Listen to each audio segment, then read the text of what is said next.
સ્વાગત છે ભાઈ નવા વિડીયોમાં। તો કાલે આપણે આ મોટા ટ્રેક્ટરની ઓળણીને કમ્પ્લીટ કરી હતી। તો આ મોટા ટ્રેક્ટરની ઓળણીમાં 30ની જારીએ 4 હારે વાવણું થાય એ ટાઈપનું સેટઅપ છે। આમાં રાપ ને સમાન બધું ભેગું અટાણે આપણે આ મિની ટ્રેક્ટરમાં કરીએ છીએ। ગયા વર્ષે આમાં 3 હારનું 3 હારે વાવણું થાય એ ટાઈપ। આ વર્ષે આપણે 4 હારે વાવણું કરશું આ મિની ટ્રેક્ટરમાં પણ। તો અટાણે રાપનું કામ ચાલુ છે।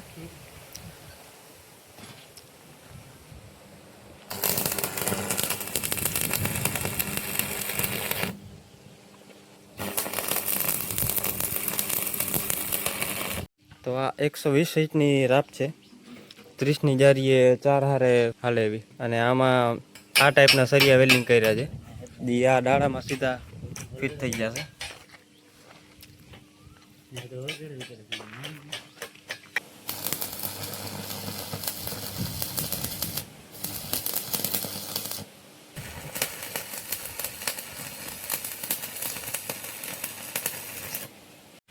તો ભાઈ રાપ થઈ ગઈ છે કમ્પ્લીટ। હવે આમાં ફિટ કરીને ચેક કરીએ। પહેલાં ટ્રેક્ટરને સાઈડમાં કરી નાખીએ।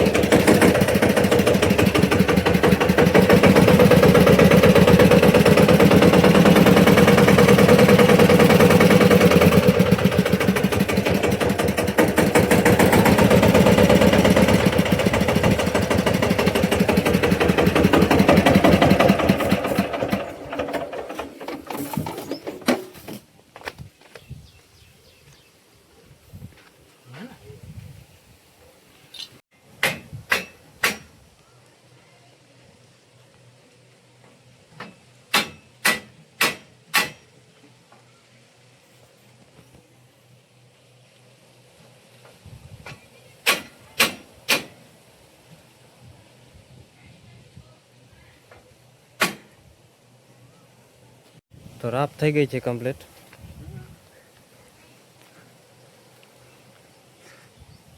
હવે આ રાપ ખોલીને આમાં ઓળણી સેટ કરી નાખી। તો આ ઓળણી છે જે આ લોંઢિયા ઉપર ફિટ કરવી છે। ગયા વર્ષે આમાં 3 હારે વાવણું કરેલું હતું। આ વર્ષે આપણે 4 હારનું સેટઅપ કરવાનું છે।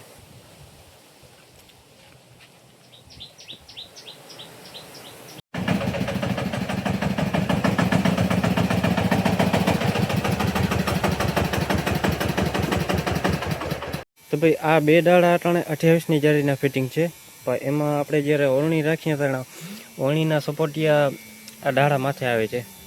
તો ઓળણીના સપોટિયા બે ઇંચ અંદર લેવા જોશે।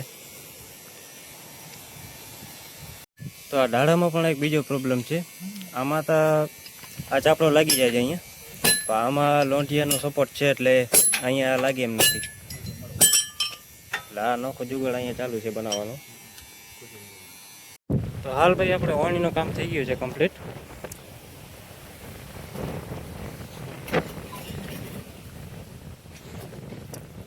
તો ડાળામાં આપણે આ સિસ્ટમને કરી નાખ્યું છે અહીંયા જુગાડ। પણ જૂની સિસ્ટમ પહેલાંની આ હતી। પછી આપણે અહીંયા એક પ્લેટ વેલ્ડિંગ કરીને અહીંયા હોલ કરી નાખ્યું છે। તો આવી રીતના અહીંયા ફિટિંગ થઈ ગયું છે। બાકી આ ટાઈપના આપણે મોરું બનાવ્યા છે। આવા મોરું લગભગ તમે ક્યાંય નહીં જોયા હોય। બાકી ઓળણીમાં જે પ્રોબ્લેમ હતો કે 28ની જારી ડાળા કરીએ એટલે આ જે ઓળણીનો સપોર્ટ છે એ આ ડાઢા માથે આવતો હતો। તો આ સપોર્ટને પણ 2 ઇંચ કાપીને અંદરની સાઈડ ફિટ કર્યા છે જેથી આ ડાઢા માથે ના આવે। આ રીતનું કંઈક ચક્કરનું સેટિંગ કર્યું છે।